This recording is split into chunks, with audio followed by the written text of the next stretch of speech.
चलो दोस्तों, अपने एनसीईआरटी के क्वेश्चन चल रहे हैं। Why do organism to take food, की ऑर्गेनिज्म को फूड की रिक्वायरमेंट क्यों होती है? To build their bodies, to grow, to repair damage parts of their bodies, to provide energy, to carry out life process. तो क्यों होती है दोस्तों? To provide energy, to carry out life process. कि लाइफ के अंदर जितनी भी प्रोसेस चल रहे हैं उनको कैरी आउट करने के लिए किसकी रिक्वायरमेंट होती है? आपके फूड की रिक्वायरमेंट होती है।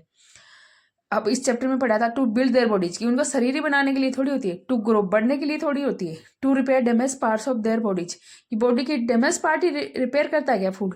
मतलब लाइफ में जितनी भी प्रोसेस होती है उन सबको कंप्लीट करता है क्या? फूड। फूड क्या देता है? एनर्जी देता है। तो इसमें आपका राइट आंसर क्या हो जाएगा? Option number 4। अब चलते हैं नेक्स्ट क्वेश्चन पर। नेक्स्ट क्वेश्चन आपका distinguish between a parasite and a saprotroph. अब जो पैरासाइट है वो क्या करते हैं? Exist feed on host cell inside which they live in. Example virus, it causes disease in the host organism. ये क्या करते हैं? तो सेल के इनसाइड में रहते हैं और जो होस्ट है उसी से क्या करते हैं? फीड लेते हैं अपना। और जितनी भी डिजीज है उनका क्या है? कॉजेज है, वायरस है। वायरस आपकी इसी कैटेगरी के अंदर आते हैं क्या? पैरासाइट की कैटेगरी के अंदर है। कि जिस भी बॉडी के अंदर इंसेक्ट इंजेक्ट करते हैं उसी से क्या है? आप कंप्लीट न्यूट्रिशन लेते रहते हैं। ये तो है आपके पैरासाइट। और it is not useful for humans. जो पैरासाइट है वो यूजफुल नहीं है ह्यूमन के लिए। अब इसमें डिफरेंस देखना है। सेप्रोट्रॉफ फीड ऑन डेड और डिकेइंग ऑर्गेनिज्म, कि डेड और डिकेइंग ऑर्गेनिज्म है उससे क्या लेते हैं? फीड लेते हैं। एग्जाम्पल है decomposers like bacteria and fungi. जो बैक्टीरिया और फंगी है वो क्या है? इसके एग्जाम्पल है। It help in decomposition of organic waste. ये क्या करते हैं? ऑर्गेनिक वेस्ट को डिके करते हैं। It is useful for human, ये क्या है? ह्यूमन के लिए यूजफुल है। जो सेप्रोट्रॉप्स हैं वो।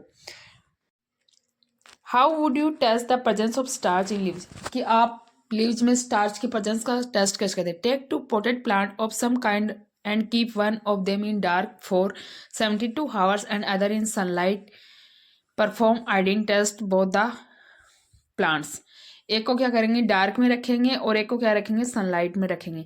फिर दोनों में क्या करेंगे कि टेस्ट करेंगे, किसका? आयोडीन का टेस्ट करेंगे कि कौन सा आयोडीन टेस्ट शो कर रहा है, कौन सा नहीं कर रहा है। How would you test the presence of starch in leaves? To test the presence of starch in leaves perform the following experiment. एक एक्सपेरिमेंट फॉलो करेंगे। Take two potted plants of same kind and keep one of them in dark for 72 hours and other in sunlight. एक को क्या करेंगे? अंधेरे में रखेंगे 72 hours यानी 3 डेज, और एक को सनलाइट में। Take two potted plants of same kind perform iodine test of both plants. दोनों प्लांट्स के साथ क्या करेंगे? आयोडीन टेस्ट को परफॉर्म करेंगे। Now leave the pot which was earlier kept in dark in sunlight for 3-4 days.